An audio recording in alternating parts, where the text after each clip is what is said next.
Hello class, my name is Diopharny and I'm going to be discussing my research presentation, which is on the narrative of the life of Frederick Douglass. I'm going to be interpretation into the 1800s, slavery and freedom, and what that meant to Frederick Douglass.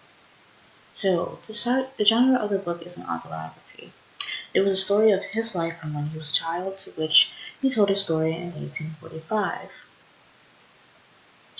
And Douglass also provides surprising omissions in which he tells his readers that he's getting married out of the blue. But because his marriage does not support his purpose of wanting to abolish slavery, he leaves out fine details which a lot of readers notice. His biography. Frederick Douglass was an abolitionist leader. After being set free, Douglass was asked to tell his story at abolitionist meetings in which he soon attended often. He was born into slavery around 1818, some say. He wrote and published his first autobiography, Narrative of Life of Frederick Douglass and Married a Slave, in 1845. William Lloyd Garrison was one of the top influencers for Douglass, and also someone who urged him to write his autobiography and put it out there for the world and for many people to have an eye-opener and to see what it's really like to be a slave. He started to learn and read and write around the age 12 with the help of his first slave owner, Hugh Ald's wife, Sophia. She taught Frederick the alphabet when he was around 12 years old. He is also a supporter of women's rights. In 1848, he was the only African American to attend the first women's rights convention in New York. He helped the treatment of African Americans in the Civil War. Because he was one of the most famous black men in the country, he was able to confer with President Lincoln regarding the treatment of black soldiers, and later he was able to get with President Andrew Johnson on black suffrage. So now I'm going to go into some themes of the story. So one of the themes is slavery. It is the major theme of this narrative. Douglass wanted people to know his truth about slavery, since he was someone who's able to talk about it, read and write, and really get his truth out there. He wasn't just talking for himself, but for all the slaves. And you notice that at the end, if you read the narrative at the end, he doesn't just stop with himself.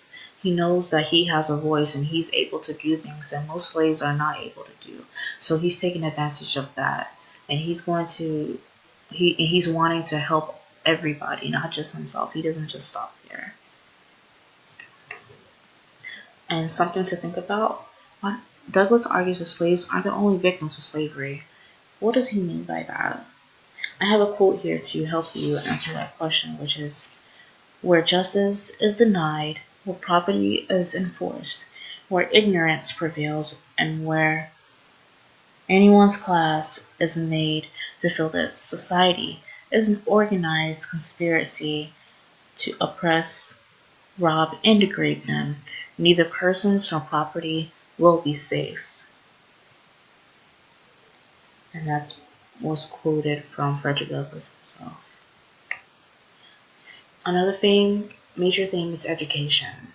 Readers sometimes recall one of Douglass' epiphanies is after he is taught to read. He vows to continue to learn and let his education be his window to freedom. He realizes that the reason most African Americans in America are slaves is because they are oppressed and left ignorant. You cannot control someone who knows their rights. You can't control someone who has a mind for themselves. And here I have a quote, "Education is emancipation," by Frederick Douglass.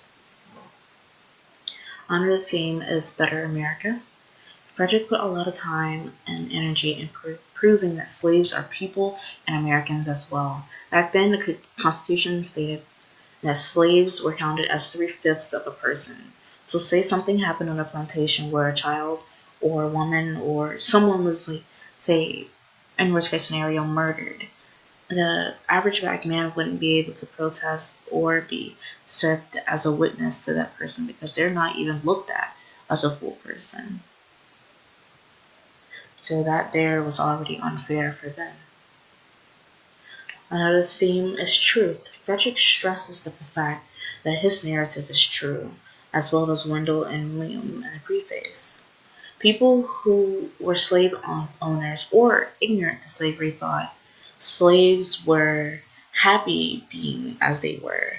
They thought that they were okay with that lifestyle. And with by Frederick publishing his biography, this is pretty much getting in their face and telling them, hey, this is not right, this is not how it is, and no one should experience these traumatic events to them. It's inhumane and it's just wrong. So now I'm going to go into the analyzation of the narrative of life of Frederick Douglass. Symbolism, imagery, and allegory. So a couple of the symbolisms. White sails. The most powerful scene in this story is when Douglass is on when Douglass is on Edward Covey's plantation, and he is pretty much being broken at this point. He's at the lowest point in his life. And there's a scene where he looks out into the Chesapeake Bay and he visualizes a white sailing ship. Excuse my typo, but he's visualizing a white sailing ship. Some might say that this is the embodiment of freedom in a different form. Another one is female suffrage. A lot of the images painted by Douglass with women were always harsh and included much mistreatment in suffrage. The rape and mistreatment of the female slaves seemed to happen very often. Even in the first chapter, his aunt is beaten, and a few chapters later he describes a vivid beating and killing happening to a young girl by a housewife. Country versus city, or city versus country. It is clear that the city is a much better place for a slave than a country. In a country, slaves are treated poorly, they're not getting enough food and water, they're not wearing proper clothing, they're out in the fields for hours and hours and hours.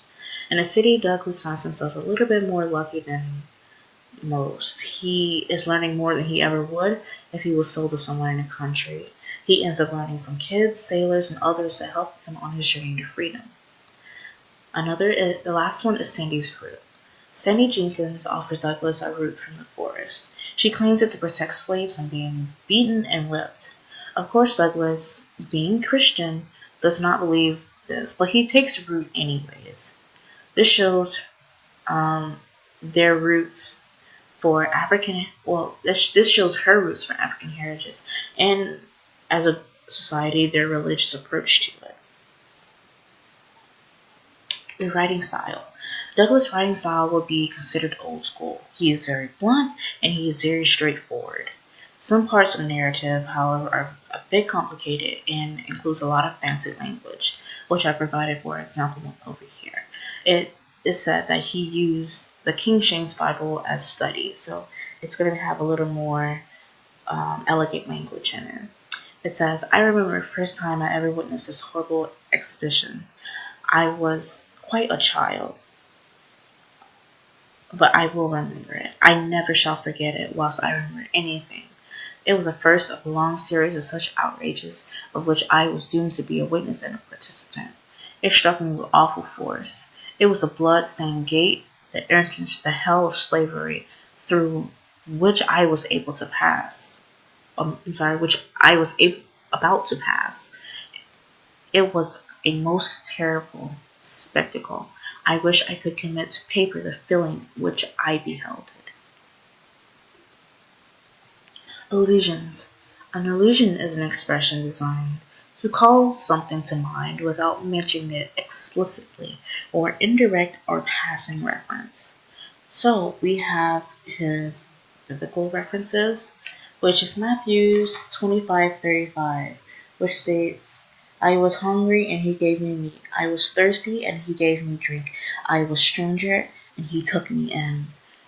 Another biblical reference was Luke 12:47, which was, He that knoweth his master will and does, and not shall be beaten with many stripes. And he also referenced the story of Daniel.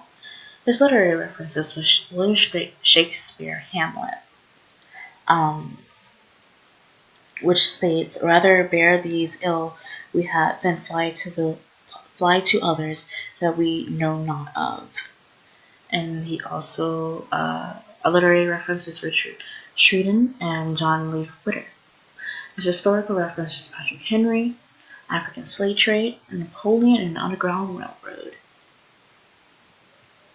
So now I'm going to go into the interpretation. How was Frederick's work an important piece of literature? When Frederick wrote his narrative, slavery was still very present in America. Frederick's narrative is a very political message. He wrote to tell his truth and hoped to contribute to the abolishment of slavery. Frederick's book sold over 35,000 copies in the U.S. and in Europe. This was a big eye-opener for a lot of people, especially in the North. His book wasn't just about slavery. It was about the vivid perspective of the world from a slave's point of view, which not a lot of people were bold enough or able to do for themselves. Why is education so important to Douglass? You find after reading his narrative that he got where he was because he decided to learn. Frederick related education as the realization of human potential, furthering justice and the window of freedom.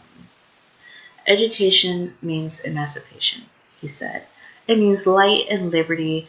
It means the uplifting of the soul of man into the glorious light of truth, the light only by which man can be free. To deny education to any people is one of the greatest crimes against human nature. What is freedom according to Douglass? Frederick believed freedom, true freedom, was to be able to think freely, have an education, to be able to have fair wages, and to be treated as human as the next white man. My works cited page. Thank you guys for watching.